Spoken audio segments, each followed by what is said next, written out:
In Italy, as the coronavirus lockdown takes effect, Fiat 500s can be seen returning to their natural habitat. Red Bull's Christian Horner flies to Japan to exact revenge on Honda's chief executive. And after issues missing the pit lane, Lewis Hamilton encounters the same difficulty on the way home.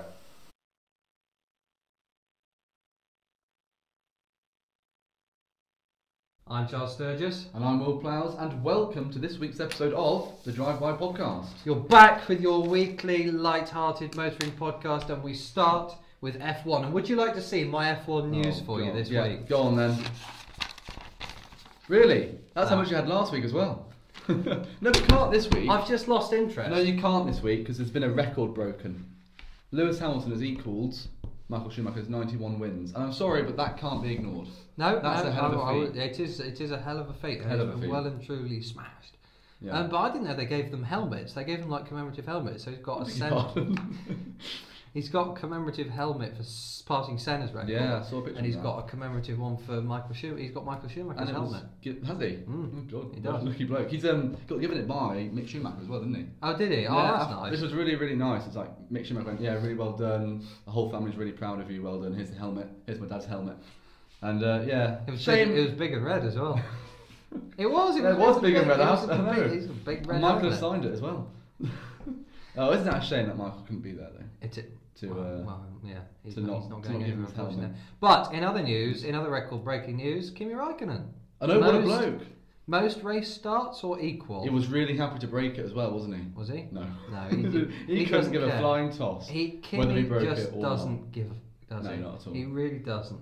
There was a thing of him and Rubens Barrichello on the same call. I remember Barrichello was like, I know it doesn't mean anything to you, Kimi, but I'm really upset about it. So was Rubens the other one that started the most? Yeah, they both had 323, so I think... Because he's been racing... Barrichello was racing in Formula 1 for what? 322, sorry. 800 years?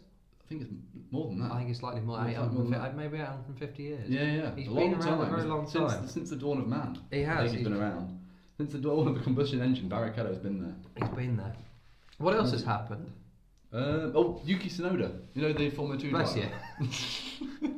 You know the Formula 2 driver, Yuki Tsunoda? No, who does he race for? Red Bull. He's a Red Bull Junior driver in Formula 2. So a bit like Mick Schumacher with Prima. So you know how where was it? It was meant to be the Eiffel Grand Prix where it was rained off. The Schumacher and I were meant to be doing FP1. Oh, did they not get a chance? They didn't get a chance because it rained off. Yuki Tsunoda's now had a seat fitting at AlphaTauri, which I think... He's had a seat fitting? A seat fitting. So they've had him in to do admin, basically? Yeah. Would you like your new office chair? Yes. Okay, come in on Monday and we'll size you up. Come and do these ones. Yeah, just come in and get... It's a bit... Yeah, we've repurposed the recline... It's not quite reclining in the Formula. No, it isn't. Yeah. That's probably got to be the most expensive office chair in the world, isn't it? Formula 1 seat. Definitely. Pretty cool though. It's full of foam. It's all foam and like memory foam and stuff. It looks very nice. The picture of him. I'll get the picture of him if on YouTube of Yuki Tsunoda getting fitted. He looks tiny. He's a little. Where's he from? Japan. Is he Japan? Yeah, it's from Japan. He's not a very. I didn't think he was from Durham with a name like that, but I didn't quite know where he was from. No, I've lost my train of thought now. That happens. He's getting old. He looks tiny in the car. Oh, really? Look at an normal Formula 1 driver, they look quite big. He looks... That's because he's got no seat in here. They haven't brought it for him. Yeah. He's just sitting there. So yeah, but I think anyway, that's going to spark rumours that Daniel Kvyat's on his way out, which you've mentioned before on the podcast. Daniel Kvyat should be given the order of the boot last year. Yeah, he really should. But you were saying that, whatever his name is. Who? Roman Big John. Roman Big John. Yeah, so that was my next bit of news. Gunther Steiner has come out and said... Again, honestly, he's a brave man. All the time. You're a brave man, Gunther. All the time. He's always coming out. But we must stop saying that. Gunther Steiner's come out. Just rolls off the tongue very nicely. Gunther Steiner coming out. Instead, basically, they said, because now Roman Grosjean's scored 2 points, or however many it was, in the German Grand Prix, is he going to be a safe seat? And what he's actually said is, he's told Roman Grosjean to go find another car for 2021. Roman won't get another car. You don't think you? I would expect him to over Magnussen though. Do you think? Yeah, I do. I think he's a better driver. Really? Yeah. I think you could stack Grosjean's crashes up against Magnussen's, and at the end of the day, you have to be in it to win it. And I know Who used to present In It to Win? That was the National Lottery, wasn't it? Yeah, it was. National Lottery's In It to Who Win. did present that? I reckon it was Dale Winton. Was it Dale Winton? I reckon the late Dale Winton? The late Dale Winton, who that should probably remind you of Dale Winton.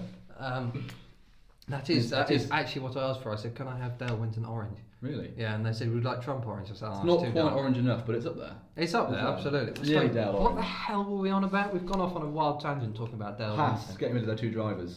Yes, good like they said they would do last season in Drive to Survive. You know the argument when he said... He slammed my fucking door and he has told him... Callum Ilott. Oh yes, you have a small love affair with this kid. There's a new British racing driver. Do you know, I'm sorry, mate. I've got to Google this guy. I cannot figure out what he looks like. Callum. He just looks like a normal bloke from England. Is he just probably wears a tracksuit and? Is he Caucasian standard issue? Yeah, we are. Oh yes. Oh, he's 8. Mate, he can't drive. No, they're all 8 years old though. No, racing. It's like a school photo. Racing drivers. Okay, they're 8 years old, they're 8 years old, they're 8 years old, then they're 25. There's no in between. There is no in between. There is no in between with racing drivers. So Max Verstappen went from being the youngest driver to ever start, and now he's about 84. Yeah, he is. He's very old, just getting grazed, just waiting for a car that will be competitive. Oh, by the way, you've got no engine next year. He's just absolutely furious. Yeah. So now I know what this guy looks like. You can now picture 8-year-olds when he talks about his ears are wonky. That's probably got one ear. He's got one that comes out further than the other. But enough of the personal attacks. Other than that, that's about it, isn't it? Really. There's not like, where are we racing now? Oh gosh. It's not Imola. It's the one before Imola. Portimao? Oh, are we going? Right, is it Portimao? Yes, I think it is. Yeah, other than that, there's no real news in Formula 1. Unfortunately not. Should we move on? Let's move on to the motoring news. Motoring news. Now, I would like to talk about the second most popular British car show behind us, obviously, that shall not be named, but it's on BBC Two Sunday at 8 o'clock. And we both know that you know it's called. Don't say it. Sorry. I'll beep that out. Oh, that will have been beeped. So the boys from have taken. They did an item on the show that we watched the other day. Yeah. Where they took 3 first supercars to go to 200 miles an hour. The Yeah. Ferrari F40. Yes. They drove around Yorkshire, weren't they? Was it Yorkshire? Yeah. Ferrari F40, the Jaguar XJ220, and the Lamborghini Diablo. Yes. We appreciate that. Well, we know that Freddie Flintoff is a cricketer and Paddy McGuinness is he works for Match.com. He does take me out, doesn't he? He's trying to take him out of the show. Right, he tried to take himself out, funnily enough, when he gave the Lamborghini a bootful and did major damage to it. Huge, hundreds of thousands of pounds. I mean, he was not going quickly. He was doing 60. He was on not oil. going quickly. Still on oil. But, yes. Now, I'm sorry, but for God's sake, have some mechanical sympathy. Yeah. If you look at an episode of old Doctor, then you will see them talking a lot about cars. They sit in, they do their piece to camera, and they talk about the car and they talk about the power and all that. Charles, is this going to be more of a dig than news? Oh yeah, it's absolutely this is a dig. But if you now look at the new, you'll find that they don't talk so much about the car. They talk more about how it makes them feel, but they don't talk about. One of them talks about cars. Only not the tall one and not the Slim Shady. He's definitely not northern. What's the blonde hair? Why is it the blonde hair? I don't know why he had blonde hair. He had bleached blonde hair. Like Eminem. But so yeah, he switched that off. And another issue I have. So the cricket playing one, the one who plays cricket. Good action. He drove the Jaguar XJ220 at this airfield. We were both rather jealous. Oh God, absolutely. We'd love to do that. Lovely car. And he drives the Jaguar XJ220, and in his northernness, he decides, I'm going to take it to 200 miles an hour. So he lines up on the runway. Which he did second time And he round. did. He had one run, got up to 195, second time. It was just slightly touched on 200. Why they weren't using proper timing devices, I have no idea. Proper speedometers on the roof. Do I. But then, the issue I had is he gets off the runway. This is something I had to pause the TV for whilst Charles had a rant for a good half an hour. Yes, it was. It was a real rant. And I've got it out of my system. I've got it out of my system because I can now explain it to you. Yes, I know, yeah. I'm not screaming. Yeah. So he does his run and then he pulls off to the side and pulls up next to them and turns the engine off. after going to 200 miles an hour. No, what makes it worse? He turns it off and then immediately turns it back on again and does the same thing. Yeah, He's had no time to cool down, no time to warm up No. again. Oh, he probably cooked that car. That poor thing. Privately owned. One of the most beautiful cars ever made, in my opinion. No, very good looking car. Rant over. So, there you go. moving on, I have some more outrage for you because, to be perfectly honest now, I genuinely believe you like that car. Don't bother with cars anymore. Don't bother with cars. Go and buy whatever you can that will just get you from A to B. Because if you buy anything, Charles, that goes against everything you like about cars. I know. But if you just go and buy something, you can't have anything fast. You can't have anything luxurious. No, you can't. For the simple reason of what I'm going to mention now, Hammersmith and Fulham Council are banning rat runs. Okay. Is that what they label it as? So, rat runs. Yeah. Oh, for God's sake. So that is you have a main road. You could just call it a road.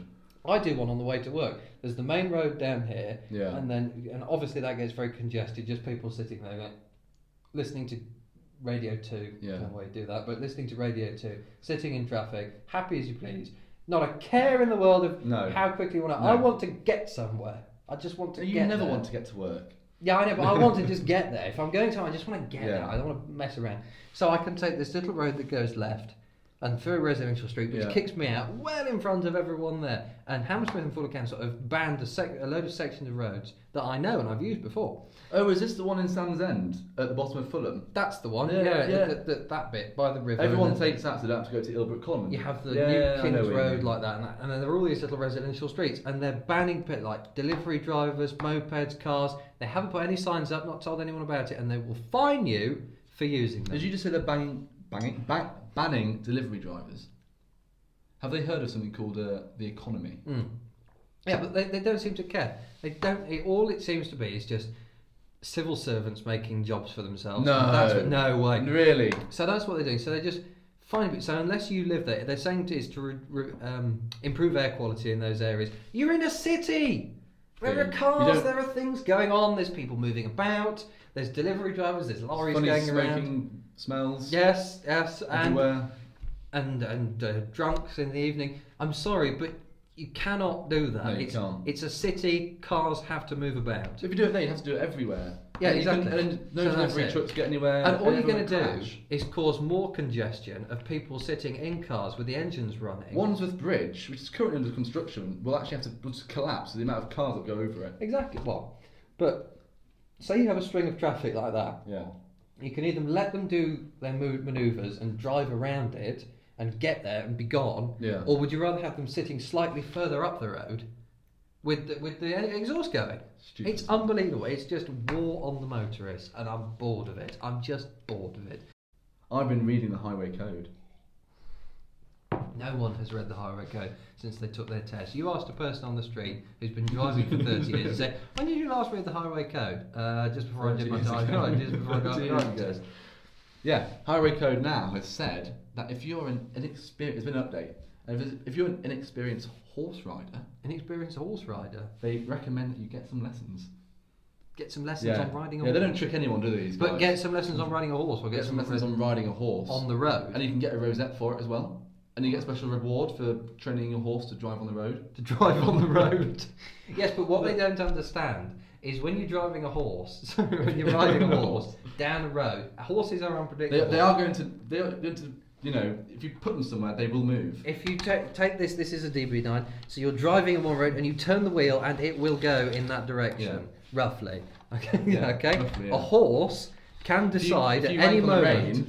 Can be driving, so you come around the outside of the horse, and the horse can all of a sudden, right? You come the other end. The horse is going, and the horse can just decide to go backwards, and yet you never get cars going down the motorway, and then they go, oh no, I'm going that way. How stupid is that? It's like state the bloody obvious. Thank you, highway code, for teaching horse riders how to drive their horses on the road. The only time you should read the highway code is the time just before you do your driving test, and then you throw it out there. Because like I explained when I was doing my test at 17, obviously because that's when you do it, you go like...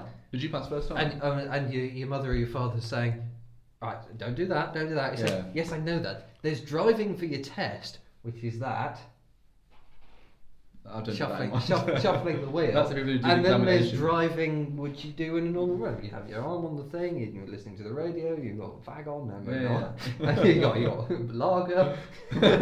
And then there's different types of driving. Sorry, I'm going to stop. But isn't that stupid? Absolutely. Because horses can't be tamed. Horses are the worst. I got on a horse once. First time I ever went on a horse, it started galloping. Absolutely hated me for the rest of the trip. How old were you?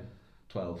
Oh, bless. So if you've been, I see really young kids out on the road. That was the last time I've ever been on a horse. Really? Yeah. Do you know what? I think I might have been. I don't understand. I might have been on a pony-like experience day or something like that when I was 8 or something like that. But that would count. No interest. That count. I just think it by farmers. I don't trust anyone there to motor. Why would you have a horse if you? Because you can turn it off. Can't turn the horse off. You can do. Yeah. Anyway, we'll end the news there on a very morbid note. You can train a horse, but you can't train a horse. You can. No, you drive a horse. Can't train a horse, and you don't get. I just don't think horses should be allowed on the road. Do you not? I think they should. I think they should. They should have special paths and fields next to the road. Oh, that would take. Could you imagine the council meetings that would go through that and the outraged farmers and all this crap? Oh, it'd be unbelievable. No, I'd get one of my ex-MOD tanks to just go through it. Oh God, we're going back to last week. All you have to do is you ride your horse on the road, and then drivers, when they know, they just go, "That's not a car. Cars don't reverse halfway through. They can just stop and go back, but I'm going that way now." They're absolutely. Yeah. Horses are not smart. Thank you, Highway Code, for stating the obvious. Thank you very much. I think that brings us to the end of your. Can I let this vein on my head disappear, and then we'll do Drive by Destroy? Sounds like a good plan.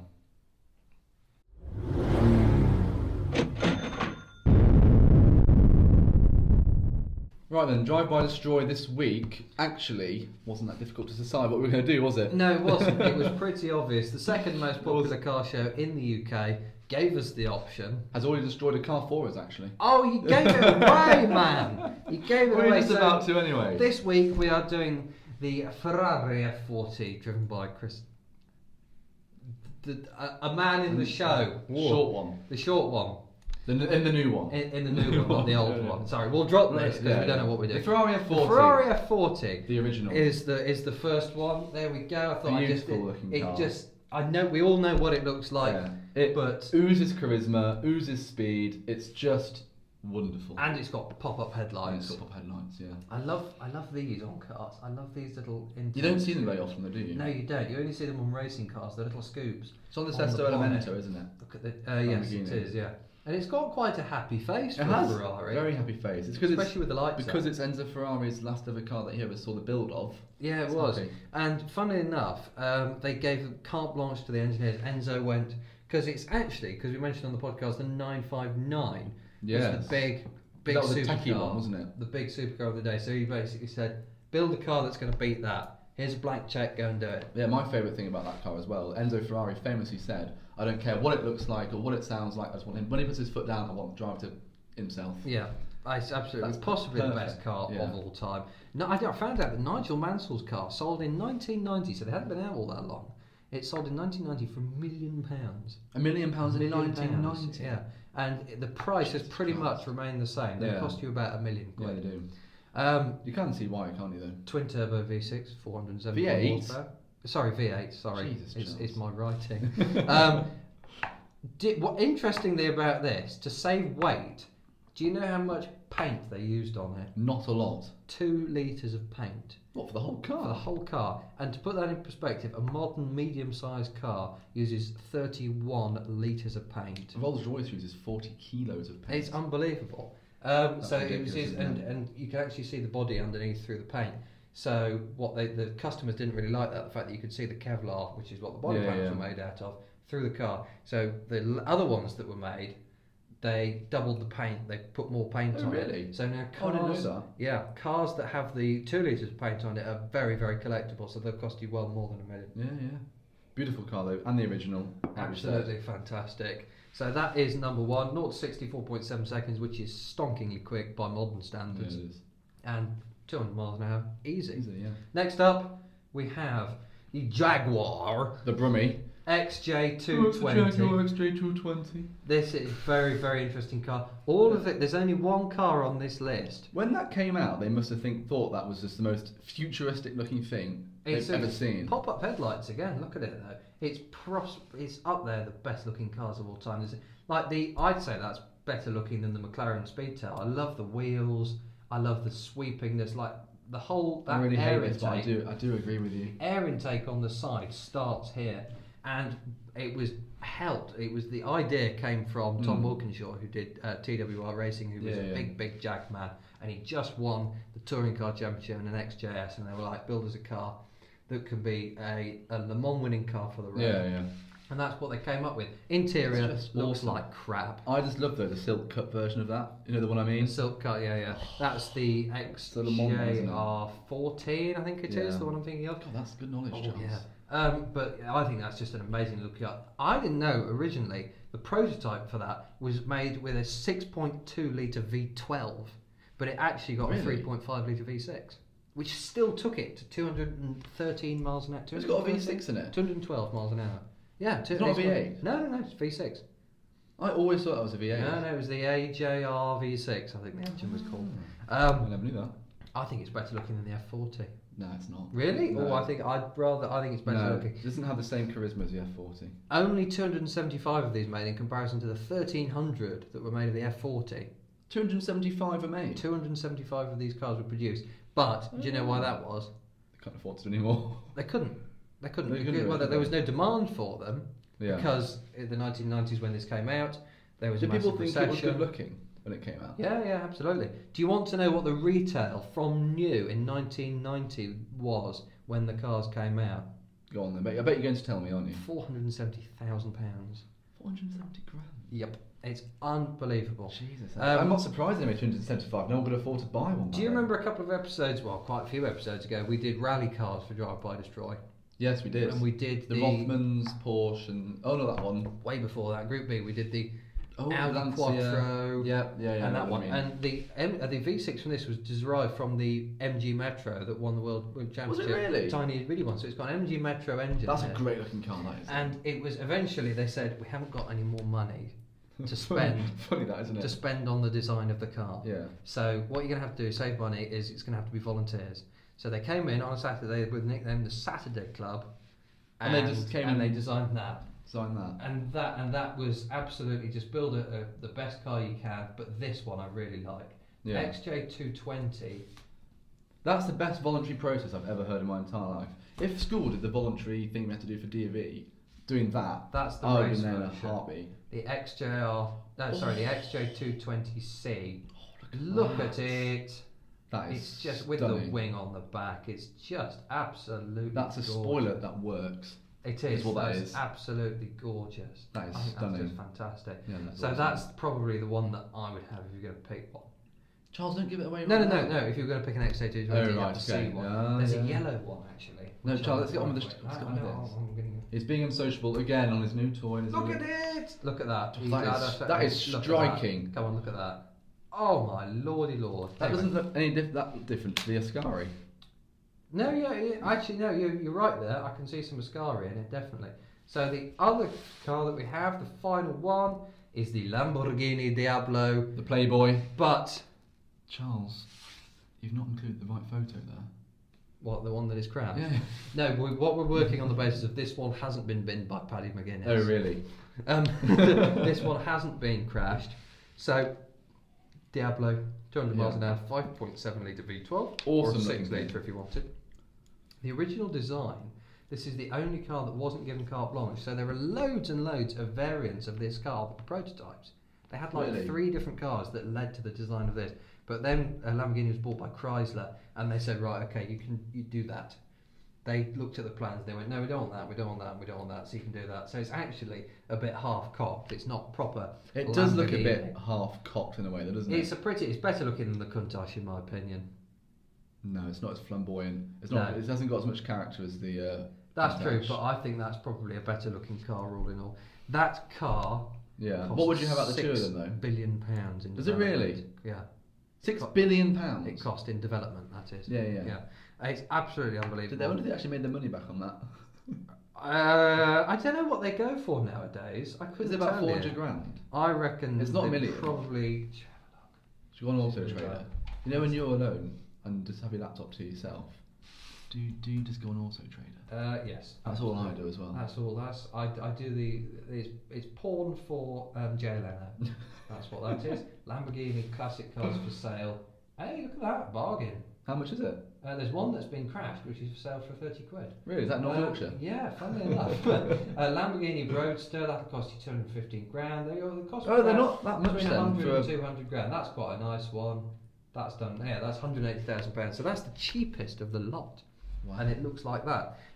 575 horsepower, so the most horsepower out of them.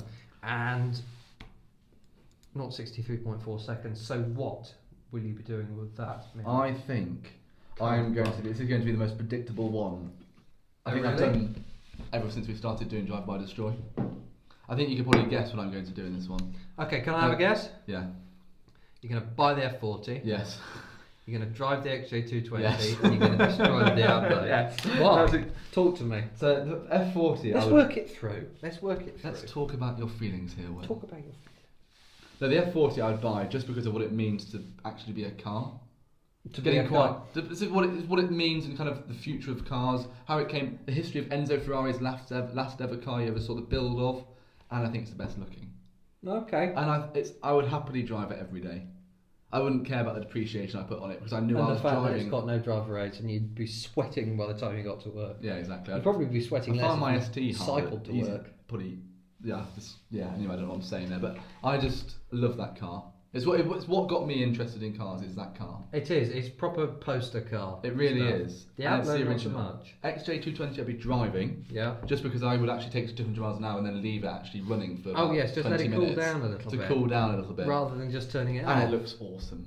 It looks fantastic. It is a beautiful car. The inside, admittedly, is a bit shonky, isn't it? But I would be driving that one. That's Brummies. And then the half a job. Yeah, that'll do. Don't worry. And then I'll be destroying the Diablo. But it will be hard. Yeah, but I want a job on Top Gear. So yeah. Oh, actually, sorry. Yeah, I'll beep it. Sorry. Fine. I want a job on I think it's actually. Fine. I think if you it's want been done for me. If you want a job on a car show nowadays, you have to crash a Lamborghini. You've got to go the Richard Hammond route and just bin as many cars as you can. Yeah, you do. I don't need to beat Richard Hammond. No, you don't. Everyone knows who he is. Because we yeah, that's what I'd be doing anyway. Buying the F40, driving the XJ20, and destroying again the Diablo. All right, you just take Paddy McGuinness's one. And just give it to Paddy. Look, mate, I need to get rid of this car. Yeah. Would you just take it for a small drive, just round the block, just step to the shops? Oh, it's exploded. Yeah. So what would you be doing? What do you reckon? I think you'll be doing different to me. Okay. I think you'll be buying the XJ220 because I'm a jerk man, as you always say.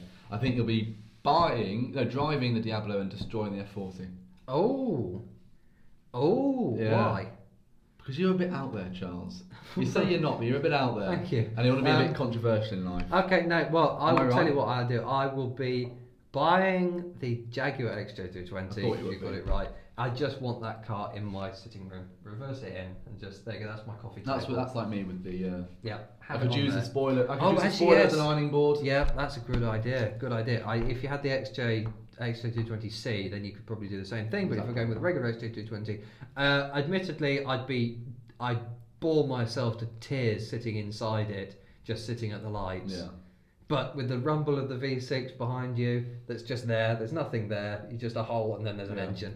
That would just be absolutely beautiful. It's one of the prettiest cars ever, and it's got pop-up headlights, and I'm just getting far too excited about it. I'd be driving the F40 because, like you say, it is the car that every car person should like and drive. And I think they do like as well. Oh, absolutely. No one actually doesn't like that car. They might say they do just to be a bit different about them, a bit like you. But they secretly, deep down, love that car. I want no driver aids. I want to absolutely cane it on a Yorkshire road and not crash it. Yeah, watch out for the oil on the road. Oh, absolutely. But I think that's just a beautiful car, and I just love to max it and just drive it around. Let me have it around the track. No. I'd go for one of the track-based ones. What are the track-based Ferraris called? The XX. Oh, the XX, whatever it is. No. What are they called? Competizione. That one. Oh, right. That was the racing version. I was thinking I'd actually quite like to try that thing. Yeah, but I'd have the F40, and I would be destroying the Lamborghini again. Yeah, because why? Yeah, I just It's just pretty, doesn't give me the same feeling that the other two do. Yeah, it doesn't, does it? Hasn't got much zing to it. It's not as flamboyant as the other two as well, is it? XJ220 It hasn't got the same charisma. Sorry. XJ220 is cottage industry, Yeah. basically, built on a Saturday on the back of fags. Ferrari F40 is Apex supercar. It's take The the original. supercar and turn it up to 11. Yeah. It's the Diablo just seems like it's well intentioned, stifled by executives, and just not quite what it should be. Yeah. I'd wait till 2001 and have a Murcielago. Yes. It's my favourite Ferrari. Lamborghini. Yeah. Is it really? Yeah, my favourite. I love the Miura, but I think if I was going to have one, I'd probably have a Murcielago, to be fair. Because I just quite like. I love the vents that come up at the side. Spoiler and the S. No, it's a great looking car. Do you know, beautiful, good. Do you know what I admittedly would have? What? I'd have a Performante, Huracan Performante. Oh, come on, I'm sorry. And who are you going to play for? West Ham? Chelsea. Chelsea. It's just such a... That's the annoying thing about it. It's, I want to drive a Lamborghini, I want to say I have a Lamborghini, but I want it to drive like an Audi. Stunning to look at. And I don't think it's so boring. It's not boring. But it's not boring. And I can do my headlights too ironing on small. it as well. Headlights too small. No, they're not. Yeah, they are. No, they're not. They're not. Tiny little lights. It's a tiny little car. What do you expect? It's not very big, but it's just an R8 with a body kit on it, mate. No, it's not. It is. No, it's an not. R8 underneath. It's a Lamborghini. It's not. It's a Lamborghini. It's got a Lamborghini badge on it. No, that's what I'd have. But they've just I'd have that, the Miura or the new Performante. Sorry to say. I'd have an old Murcielago myself. But enough about Lamborghinis. Yeah. I would be driving the F40. I'd be buying the XJ. I'd do it in that order. There you go. That's drive, buy, destroy. There you go. Excellent. Happy with that. That's been a very topical podcast this week with your ranting, hasn't it? It has. I've talked a lot. I need to. And I've been talking about the highway code. Calm down a little bit. Bless your little heart. I know. Bless your heart. I'm going to talk about the highway code. Bless your heart. Patronising for you. Right. Well, thank you very much for tuning into your weekly light-hearted. We hope you enjoyed it. We thoroughly have enjoyed it, haven't we? We did indeed. See you again next week. We will see you all next week, but don't forget to like and subscribe to this video. Follow myself at Charlie Drives and him at Drive By us at Drive By Podcast. You always say him at Drive By. I know, but it's just you. And us at Drive By Podcast. Tune in. We will see you again next week. Thank you very much for watching, and goodbye. Goodbye.